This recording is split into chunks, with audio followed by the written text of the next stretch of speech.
Mestinya kawan-kawan yang melapor ini kan mengerti masalah hukum, bahwa penerbitan SHGB atau SHM itu dilakukan oleh Kepala Kantor Pertanahan Tangerang ya, Kabupaten Tangerang.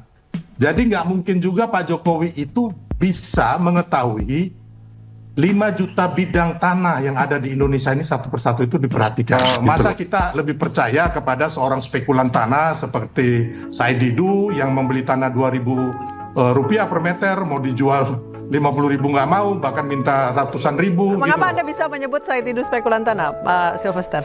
Ya, sekarang ngapain juga dia beli tanah 10 hektar di situ kalau dia bukan spekulan tanah? Ya kan?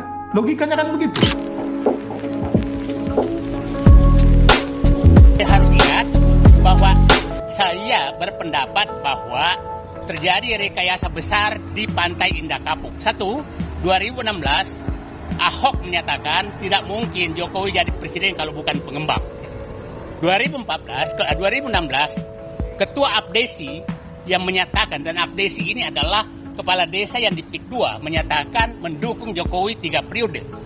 Di akhir masa jabatan Jokowi menerbitkan PSN PIK 2. Jadi sangat susah dibantah bahwa pusat kekuasaan pengendali Jokowi adalah PIK 2. Ke Pak Sylvester. Pak Sylvester, nama Presiden ke-7 Indonesia, Bapak Joko Widodo ini bahkan dilaporkan ke KPK terkait dengan proyek strategis nasional PIK 2, kasus korupsi. Tanggapan Anda? Ya, tanggapan saya sih lucu ya. Sangat amat lucu, karena menurut saya kemungkinan sangat kecil Pak Jokowi ini terlibat. Karena pertama yang kita ketahui dulu bahwa mestinya kawan-kawan yang melapor ini kan mengerti masalah hukum, bahwa penerbitan SHGB atau SHM itu dilakukan oleh Kepala Kantor Pertanahan Tangerang ya, Kabupaten Tangerang. Jadi nggak mungkin juga Pak Jokowi itu bisa mengetahui 5 juta bidang tanah yang ada di Indonesia ini satu persatu itu diperhatikan gitu loh. Jadi kembali lagi bahwa sebenarnya apa yang dilakukan kawan-kawan ini seperti mereka hanya berimajinasi liar aja. Kalau Pak Jokowi ikut bersalah di situ, kemungkinan saya kecil. Dan juga kita lebih baik, memang saya sepakat tadi Bu Yenti, bahwa kita harus melakukan investigasi secara menyeluruh. Dalam hal ini sekarang ini kan kemarin Bang Nusron ya kan, Menteri ATR BPN sudah menonaktifkan 8 pegawai ATR BPN ya kan. Untuk itu juga kemarin Pak dari Bareskrim Mabes Polri juga sudah memberikan rilis bahwa akan mengusut dugaan, antara lain ya mungkin seperti Bu Yanti bilang, TPPU-nya, terus tindak pidana pelanggaran wewenang gitu loh, termasuk dalam hal ini unsur korupsi yang lainnya ya kan.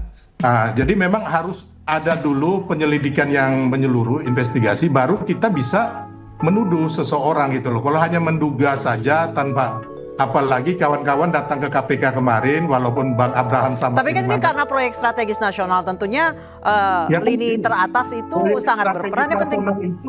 Yang mengajukan adalah, kalau di PIK 2 itu, kalau nggak salah Menteri Pariwisata ya, yang mengajukan ke Menko Perekonomian, gitu loh. Yang menerbitkan izin proyek strategis nasional itu adalah Menteri Perekonomian, kembali lagi. Jadi intinya kalau memang mereka, saya pun akan memberikan mereka medali emas lah kalau bisa Abraham Samad dan kawan-kawan ini bisa membuktikan gitu loh, atau KPK membuktikan keterlibatan Pak Jokowi. Karena menurut saya sangat tidak mungkin ya kan Pak Jokowi menerima uang-uang yang dari kayak PIK ini ataupun dari yang lainnya ya kan. Baik. Termasuk kan ini APBN ada berapa ribu triliun, kalau Pak Jokowi mau korupsi ya dari situ aja, ngapain yang dari PIK ini gitu loh. Beliau akan sangat mengecilkan harkat martabat beliau sebagai mantan presiden yang sangat dicintai rakyat saat ini ya, mayoritas rakyat percaya dengan Pak Jokowi, makanya Pak Prabowo juga menang kemarin gitu loh. Baik, Bu Yanti, kalau di media sosial ya kan, ini kan kita lihat korbannya juga kayak masa kita lebih percaya kepada seorang spekulan tanah seperti Said Didu yang membeli tanah 2.000 rupiah per meter, mau dijual 50.000 nggak mau, bahkan minta ratusan ribu. Mengapa gitu Anda bisa menyebut Said Didu spekulan tanah, Pak Sylvester? Ya, sekarang ngapain juga dia beli tanah 10 hektar di situ kalau dia bukan spekulan tanah, ya kan? Logikanya kan begitu. Gitu loh. Kayak saya mau beli tanah di IKN, ya kan berarti ya saya juga akan supaya dibebaskan suatu saat, kan begitu. Gitu loh. Jadi kembali lagi, ini orang yang tidak punya sumbangsi apapun terhadap Republik ini, hanya mau mengadu domba antar anak bangsa, kita percaya sekali gitu loh. Baik. Tapi memang ya kan, saya pun ingin agar investigasi siapa yang bersalah sini ya salah, yang benar adalah benar. Sylvester, ketika penunjukan Agung Sedayu itu ada tender nggak sih atau penunjukan langsung? Mbak Bu Yenti dan Mbak Anissa, ya kan kita garis bawahi dulu bahwa proyek PSN PIK 2 ini berbeda dengan PIK 2. Jadi PSN PIK ini adalah Tropical Coastland. Makanya yang mengajukan itu adalah Menteri Pariwisata. Jadi letaknya berbeda dengan yang pagar laut ataupun PIK 2 ya. Bukan di Kohot ya? Bukan. Jadi makanya kita di mana Pak Sylvester? Kita tahu bahwa sebenarnya. Tapi termasuk yang 30,16 km itu, bukan? Bukan beda itu. Jadi proyek di mana tepatnya Pak Sylvester, mungkin biar bisa lebih jelas lagi.